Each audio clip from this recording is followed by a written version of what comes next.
Good afternoon, everybody. Chris Honig here at MarineMax Wrightsville Beach. Hope y'all are doing well, enjoying this beautiful weather. I wanted to give y'all a quick look at our 2019 Boston Whaler 170 Montauk. This beautiful Montauk comes in a light gray hull color with a black whaler stripe. Also have a nice galvanized trailer with a swing tongue, so you're able to store it in some tighter spaces. This boat also has a black bimini top. As we walk over to the transom, we have a Mercury 90 horsepower 4-stroke motor. Also upgraded this boat with a nice tow arch built in from the factory. And we have 2 aft seats on the port and starboard side with removable backrests, which are also fishing rod holders.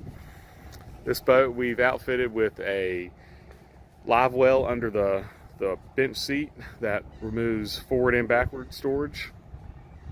Also have a integrated tackle box, a backrest with 4 fishing rod holders, and a bow cushion, which underneath is a separated fish box and anchor locker. This boat also has the trolling motor inserts if you want to install a trolling motor on the bow, and nice teak side boarding steps and a swim platform on the back.